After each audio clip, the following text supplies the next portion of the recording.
Hey guys, okay, today we'll be watching Caesar in Britain, 55 B.C.E. So we're going back in time a little bit in the Caesar timeline, as before we were in what, 46 B.C.E.? Was that the year of the video? I don't remember. Don't know why my voice went higher in pitch. But, anyways, let us go ahead and learn about Caesar's endeavors into the Isle of Britain. That's loud. In 55 BCE, the situation in Yes. Gaul had been stabilized, but Quite. Caesar had even higher ambitions. He was going to invade Britain.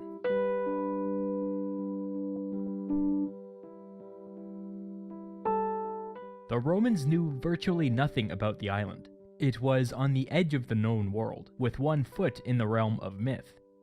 People disagreed over whether it was an island at all, or instead a massive unexplored continent lying just off the Gallic coast. Some said that it was full of riches, with gold and I mean, I guess if you've never been there, no Roman cartographer or whatever sailed around or gone there, I guess you wouldn't know. But yeah, it's just so weird to think of how in the modern day, we know of Great Britain as a pretty tiny place as a whole. And back then, they weren't sure. To them, it must have seemed huge. It's really crazy to think of how, I guess, perspective has changed on certain lands. silver Words are lying hard. openly on the ground, and pearls on the beaches.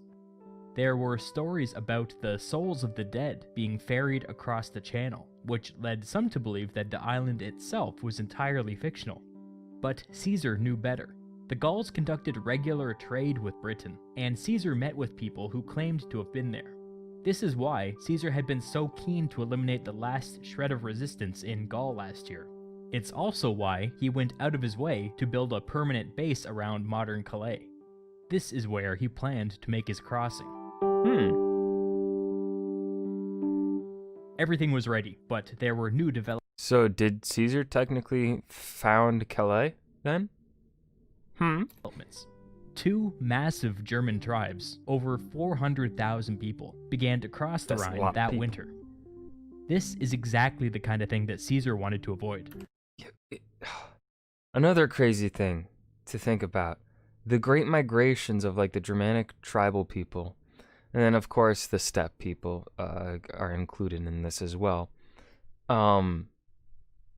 Just the sheer amount of people that migrated in fairly, I guess, they were fairly grouped together, something like they all were moving around same time period. It's just, I don't know, I haven't done much. I haven't done any research into the migrations. Not my field. But it's crazy. It's crazy to picture that many people migrating like at once or within a close proximity time span of each other. That's just insane to me. As soon as the snows began to melt, Caesar assembled his legions. Before long, he was marching to meet the German threat. His goal was to stop this before it spiraled out of control. When he got close, the Germans sent a diplomat. The diplomat told Caesar that the Germans had been forced from their homes by a much larger German tribe, and if the Romans could find them a place to resettle, they would commit themselves to being strong and loyal allies to the Roman people. This story didn't move Caesar at all. He wasn't interested in new German allies. He was interested in his expedition to Britain. He told the diplomat that Gaul was already filled to capacity, which wasn't really true. But he said there was a tribe on the German side of the Rhine that kept on asking for Roman assistance against invaders. If they marched to that tribe's aid instead, they would probably be allowed to settle in their territory when the whole thing was over. This was a pretty clever way to kill two birds with one stone, keep the Romans out of it, and stabilize the German side of the Rhine in the process. The diplomat took Caesar's offer back to the Germans. This was a giant decision, and they debated the issue over several days. While the Germans debated, Caesar took this opportunity to close the distance between them and his army.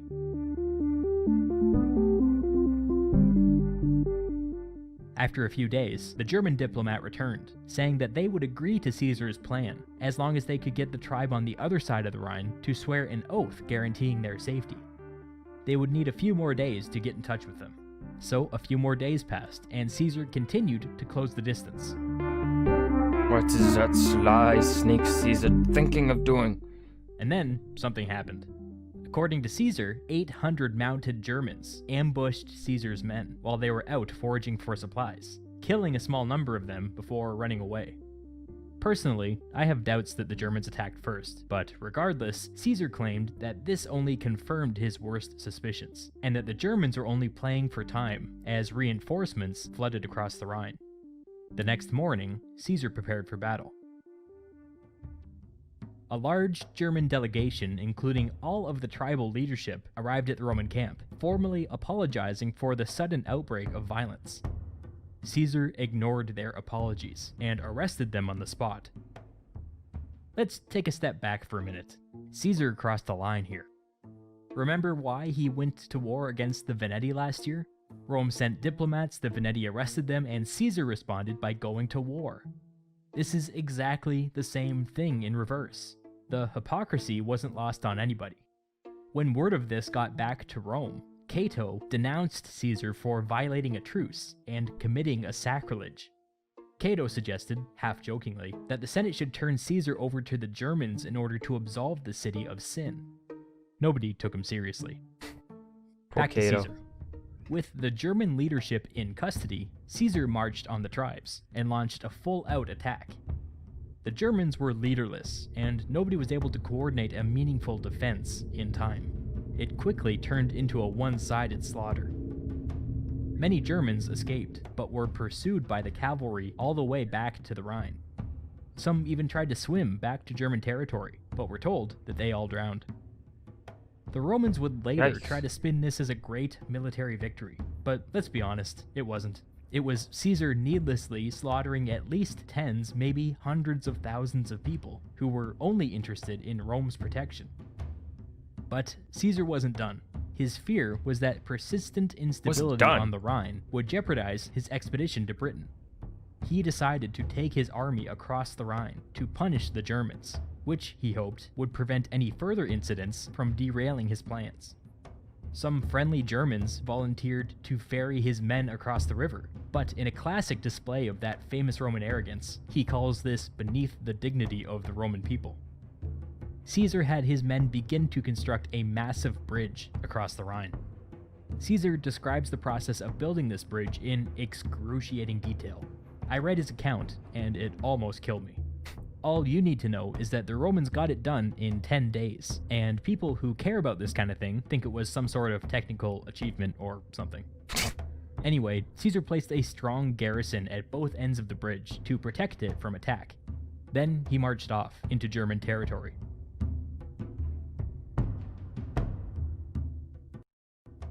But there was nobody there. All of the villages were abandoned. The tribes had been alerted as soon as Caesar began building the bridge, and had fled into the woods. Caesar then marched all over the place, burning down every abandoned village he could find. Nobody would come forward to fight him. After 18 days of this, Caesar just declared victory, claiming that he had successfully scared the Germans away. But that wasn't really true. He didn't know this at the time, or maybe he did and he chose not to share it, but there was an army further into German territory ready to fight the Roman invasion. But the invasion never came. Caesar turned his army around and marched back across the Rhine. He then destroyed the bridge to prevent the Germans from using it in the future. Caesar had now wasted more than a month on the Rhine when he was supposed to be in Britain. The whole thing was a giant waste of time, and if we're being honest, it didn't accomplish anything. No, it didn't. Well, it does give Caesar the distinction of being the first Roman general to lead an army across the Rhine. Okay, fair That's point. significant, and honestly, that little piece of propaganda may have been the point of the whole thing. But now, Caesar was finally free to lead his expedition to Britain. He ordered his leftover ships from last year to move up to modern Calais, and marched his army up to the permanent base that he had conveniently built there.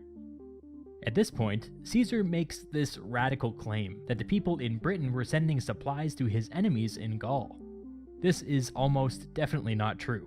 See, the Romans had this funny attitude toward war. They always liked to frame their wars as defensive, even when they weren't. It's that Roman legalism, it makes you do funny things. Anyway, once the legions and ships and weak justifications were in place, Caesar was ready to launch his expedition. He only had enough transports to carry 2 of his 8 legions, but that was enough.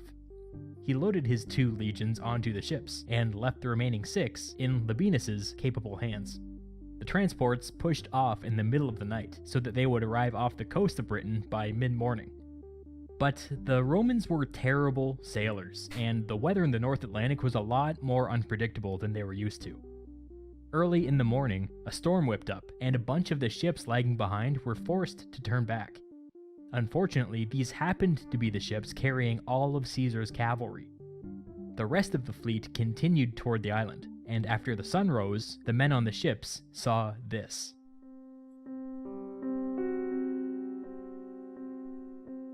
The White Cliffs of Dover, a wall of chalk in places over 100 meters high, spanning 4 kilometers in each direction. This was literally the worst place on the entire island to attempt to make a landing. As the ships got closer, they could see people lining the cliffs. Native Britons, with their bodies covered in blue war paint, ready for battle. Those on foot wielded swords and spears with shields, but many were on horseback, and some stood on chariots. It must have been quite a sight. Caesar brought his ships to a stop. Obviously, he couldn't land here, so he had to figure out what to do next. After consulting with his subordinates, Caesar decided on a course of action. The fleet waited until the late afternoon for stragglers to catch up, at which point they headed up the coast to the northeast, searching for a suitable place to land. As they moved, the Britons on the shore shadowed them along the cliffs. Let's take a moment here and talk about how British chariots worked. One person drove the chariot while other riders threw javelins or other projectiles. The horses were very fast and were trained to turn on a dime, which allowed them to zigzag erratically or charge full speed at the enemy line, only to turn at the last second. All the while, the riders threw their javelins. When they ran out of projectiles, the driver would get down off the chariot with their sword or spear and shield and fight on foot. While they fought, the chariot riders made sure that they were parked just behind the line of battle, ready to leave at a moment's notice. If the fighting turned ugly, all they had to do was take a few steps back and they would be galloping away within a few seconds. Caesar goes on at length about how effective this tactic was. Anyway, for the rest of the afternoon, the Roman ships moved northeast, searching for a place to land. After many kilometers, the cliffs began to drop away, and they came across a suitable beach, but the Britons were still shadowing the ships. The infantry was having a hard time keeping up, but the cavalry and the chariots were doing just fine. When the Roman ships stopped, the Britons set up down on the beach, and every minute, more Britons caught up, joining their ranks. This would be a contested landing. The soldiers on their ships were not thrilled by this. Amphibious assaults were not really in their wheelhouse. The order was given to disembark, but nobody moved. After a tense moment, a man bearing an eagle standard came forward, and according to Caesar, he shouted, "Leap, fellow soldiers, unless you wish to betray your eagle to the enemy. I, for my part, will perform my duty to the Republic and to my general." And with that, he jumped into the water, all by himself. This shamed his fellow soldiers, and within moments, everybody was jumping in after him. As they moved toward the shore, the Romans were subject to intense missile fire, and when they got into shallow water, the British cavalry charged. But the Romans held their ground, and the fighting continued. Caesar stayed aboard his ship and watched as the battle played out. Whenever spots in the line started to look like they were close to collapse, he sent a rowboat full of infantry as reinforcements. The fighting was rough, but the Romans absorbed the worst of it when they met the initial cavalry charge. As time went on, the Romans gained sturdier footing, and eventually a signal was given and the Britons withdrew. Remember, the Britons were mostly cavalry and chariots, while the Romans were all infantry. The Britons easily disengaged without much fuss. We don't get an exact casualty count from this engagement, but we get the impression that the Romans paid a heavy price. It was starting to get dark, so the Romans got to work. Caesar and the rest of the men came ashore, and the transport ships were pulled up onto the beach. Caesar moved some of his men onto solid ground, where they built their fortified encampment.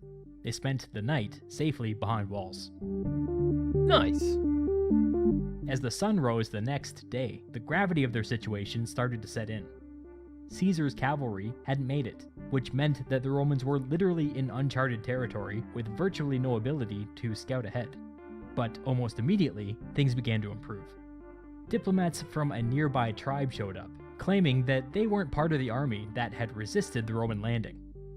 The diplomats came offering peace and surrendered hostages to the Romans as a sign of good faith. It seems unlikely that this tribe had nothing to do with the battle that just took place in their backyard, but Caesar wasn't really in a position to argue, so he accepted their peace offering. The weather was still pretty awful, so with peace established, Caesar let his men rest for a couple of days, while the supplies were brought down off the ships. Back in Gaul, they were also keeping a close eye on the weather. There were still a bunch of ships full of cavalry eager to make the crossing. They decided to try again. This time, they were able to successfully navigate the storm. Nice. They found Caesar's camp and prepared to come ashore. But suddenly, the weather turned again and the fleet was pushed out to sea. Their ships were simply not built for weather like this. The fleet was scattered for a second time, and many of the ships were badly damaged. They barely made it back to the Gallic coast, and would not attempt a third crossing. Weaklings. This was some pretty bad luck, and it was about to get a lot worse. The Romans discovered that the ships on the beach had been knocked around during the storm, and some of them were so badly damaged that they were no longer seaworthy. Caesar and his 2 legions were now stuck on the island. The Romans had no scouts, very little food, and were surrounded by locals who only a few days earlier had tried to kill them. The first order of business was to repair the ships. Caesar scoured his legions for anybody with experience as a woodworker or a craftsman, and immediately set them to work patching up the ships. The second order of business was supplies. The craftsmen needed wood, and everybody else needed food. Foraging was possible, but without any cavalry, their range was severely limited. Each day, Caesar would send half of his men to fan out over the countryside and gather whatever supplies they could find. This was fine for a while, but with each passing day, they were forced to go further and further afield. It didn't take long for the locals to realize that the Romans were stuck. This dramatically changed the dynamic. In the dead of the night, the British diplomats and hostages slipped out of the Roman camp. Oh The boy. next day, while everyone was all spread out searching for supplies, a group was suddenly attacked British by attacked. British chariots and cavalry. Well, Britons. Some people ran back Attacked to the the camp British. and told Caesar what was happening. When he heard that his men were under attack, Caesar immediately ordered everyone back to camp and told them to prepare for battle. He then grabbed 2 cohorts, around 1,000 men, and personally led them out of the camp. The men under attack were barely holding their own, but when Caesar and his cohorts came into view, the British cavalry and chariots turned and fled. Caesar didn't have any way of chasing them down, but in retaliation, he marched to the nearest village and burned it to the ground. Oh. It was Nice. becoming clear that the native Britons were becoming openly hostile, so Caesar kept everybody close for the next couple of days, while the craftsmen continued to repair the ships.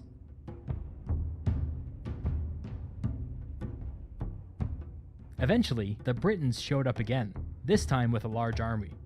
They had been spending their time forming a tribal coalition for the purpose of kicking the Romans off the island. Caesar had around 8,000 infantry under his command, so his options were pretty limited. He deployed his men in a standard line in front of the camp, and waited for the Britons to attack. The chariots zipped back and forth and threw their javelins. Then, the cavalry charged. The Roman infantry held their ground. After that, in Caesar's words, the enemy was unable to sustain the attack. They obviously weren't used to fighting heavy infantry. The Britons turned and fell back. The Romans, in a surprise move, surged forward and pursued them as fast as they could. Whoa, you The freaking British mad lads. cavalry and chariots were too fast to catch, but everybody on foot was killed on the spot. The Romans were now pretty fired up and spread out all over the caught up to the countryside, infantry, where they huh. killed any civilians they could find and burned their villages to the ground. Jesus. Ah, cool, bro. The next day, the Britons sent diplomats again, acting all nice, talking peace. This looked awfully familiar. Even if Caesar didn't trust them, he was still in a precarious position, so he accepted their peace offer at face value. He also demanded from them twice as many hostages, which they agreed to. Around this time, the weather improved. His transport ships were frankly not quite prepared, but close enough. Under the cover of darkness, he loaded everybody onto the leaky, busted-up ships and pushed off around midnight, leaving a deserted camp for the Britons to find the next day. The first Roman expedition to the island of Britain was officially over. If you ask me, it was an unmitigated failure, and they were lucky to escape with their lives. Yeah. First of all, they must have been disappointed by the level of poverty on the island. There were no secret riches, no gold, no pearls, nothing. Second, whatever Caesar's ambitions were for the island, I'm sure they weren't unify the opposition, barely survive 2 battles with them, and leave in the middle of the night with your tail between your legs. But these were fixable problems. If he had more ships, he could pack them full of cavalry, and if he made the crossing in the spring, he could avoid the late summer storms. Caesar resolved to return next year. During the nighttime escape from Britain, some transports were blown off course. Again, God damn it, another one? one ship, carrying 300 soldiers, was blown deep into Belgae territory. When news spread that a battered, isolated group of Romans had washed up on shore, 6,000 Belgae descended on their position. The 300 Romans grabbed weapons, got into a tight group, and held their ground as the Belgae completely surrounded them. The Belgae told the Romans to lay down their arms, but the Romans refused. There was a tense standoff for several hours. The Belgae occasionally closed in and tried to take the Romans by force, but they were fended off every time. Late in the day, Roman cavalry showed up out of nowhere. Caesar had got word that some of his men were trapped in Belgae territory and had ordered every rider at his disposal to ride all day to come to their rescue. We're starting to see why Caesar's men would later become fanatically loyal. Yeah. The 6,000 Belgae Shit, I didn't turned know and that. ran, and the Roman cavalry pursued them. Many Belgae were killed, but more importantly, all 300 Romans escaped with only a few minor wounds. Really? Caesar's right-hand man Labienus was becoming quite familiar with the Belgae, so Caesar sent him at the head of a legion to punish them for this transgression. This is the 3rd year in a row that Caesar had been forced to fight the Belgae. He didn't want to have to fight them again next year, so he had his legions winter with Labienus in Belgae territory to keep an eye on them. Caesar returned to Cisalpine Gaul, and despite his lackluster results in Britain, he sent an account of the expedition back to Rome. The response was rapturous. Britain was still a magical place in the mind of the public, and they gobbled up every little detail. Bowing to Warpaint, public pressure, amazing. the Senate voted for 20 days of celebration in Caesar's honor. Cato. Even with all of his setbacks, Caesar's PR campaign was a resounding success. And that's the end of Caesar in Britain, 55 BCE. Huh. Yeah, I don't. It's the. You don't learn much really about Roman history in detail in classes. Or what you kind of get to learn about in detail really isn't until the emperors are a thing. Is kind of when Rome gets talked about in detail. They kind of brush over the Republic and even on Caesar in world history, mainly because, you know, you've got to go through so much history in even just European history classes, so you can't really spend too much time on the empire, on the Roman Republic. But yeah, so I didn't really know too much about Caesar's expedition into Britain before this. But yeah, it was good video. I love Historia Civilis. He nice animations. But the way he conveys the information and the history is what makes his videos really good, in my opinion. So yeah, that's going to do it for today. I hope you guys enjoyed. Remember to hit that like button and subscribe for more. I'll see you guys in the next video. Thank you.